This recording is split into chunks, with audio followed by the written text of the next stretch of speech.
স্বাধীনতাৰ দিৱস ভাৰতবৰ্ষই 1947 চনৰ 15 আগষ্টৰ দিনটো ব্ৰিটিছৰ শাসনৰ পৰা স্বাধীন লাভ কৰাৰ ঐতিহাসিক দিনটোৰ সুঁৱৰি প্ৰতি বছৰে 15 আগষ্টৰ দিনটোক স্বাধীনতা দিৱস হিচাপে উদযাপন কৰা হয়।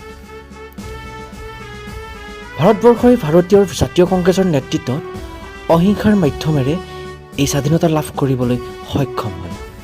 এই স্বাধীনতা লাভৰ লগতে দেশৰ বিভাজনো সংঘটিত হয়।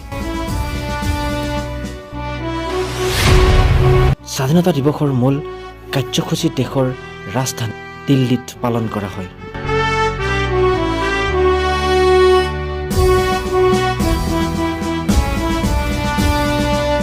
লালকিল্লাত পালন কৰা এই অনুষ্ঠানত ভাৰতৰ প্ৰধানমন্ত্ৰীয়ে ৰাষ্ট্ৰীয় পতাকাৰ উত্তোলন কৰে আৰু দেশৰ জনসাধাৰণক উদ্দেশ্য বক্তৃতা দিয়ে।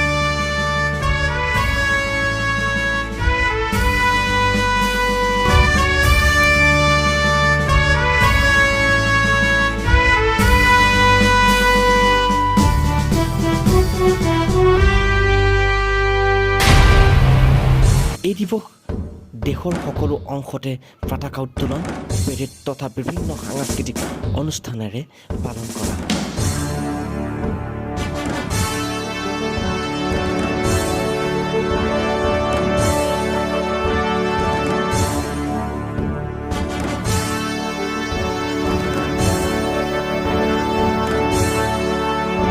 সোতৰশ শতিকাৰ আৰম্ভণিৰ পৰা ভাৰতবৰ্ষৰ ইংৰাজে উপনিৱেশ স্থাপন কৰিছিল। শক্তিশালী সামৰিক বাহিনীৰ সহায়ত ব্ৰিটিছ ইষ্ট ইণ্ডিয়া কোম্পানীয়ে স্থানীয় ৰাজত্বসমূহক প্ৰশিক্ষিত কৰি 18শ শতিকাৰ নিজকে আটাইতকৈ শক্তিশালী গোট ৰূপে প্ৰতিষ্ঠা কৰিবলৈ সক্ষম হয়।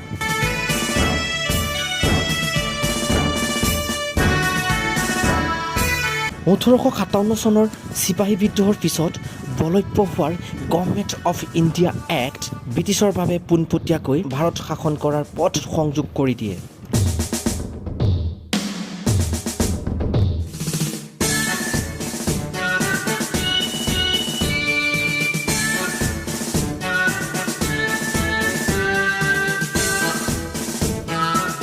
পৰৱৰ্তী কালত ভাৰতবৰ্ষই চুকে কোণে জনসাধাৰণৰ মাজত স্বাধীনতা লাভ আকাংক্ষা তীব্ৰতাৰ হ'বলৈ ধৰিলে। 1884 চনত প্ৰতিষ্ঠিত হোৱা ভাৰতীয় জাতীয় কংগ্ৰেছে এই আকাংক্ষাক এক প্ৰবল স্বাধীনতাৰ ৰূপৰ দিশত আগভাগ লয়।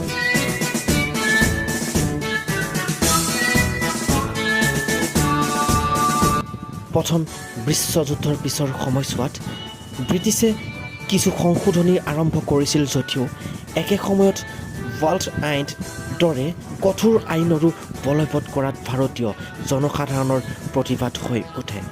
ইয়াৰে ফলস্বৰূপে মহাত্মা গান্ধীৰ নেতৃত্বত সমগ্ৰ দেশজুৰি অসহযোগ আৰু অহিংসা আন্দোলন গঢ় লৈ উঠিছিল। 1930 চন সময়ত ব্ৰিটিছৰ সংশোধনী আইন বলবৎ কৰাৰ পিছত নিৰ্বাচনসমূহত জাতীয় কংগ্ৰেছে সফলতা লাভ কৰিবলৈ সক্ষম হয়। কিন্তু পৰৱৰ্তী দশকতো কেইবাটাও ঘটনাই ভাৰতৰ ৰাজনৈতিক পৰিৱেশ অস্থিৰ কৰি তোলে।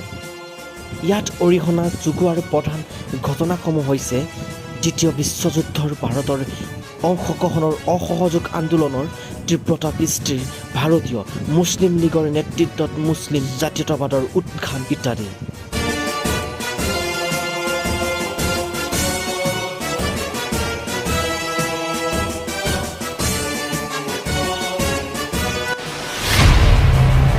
ইয়াৰে সামূহিক প্ৰভাৱৰ ফলশ্ৰুতি হিচাপে ভাৰতে 1947 চনৰ স্বাধীনতা লাভ কৰে আৰু একে সময়তে দেশ বিভাজনো হয়।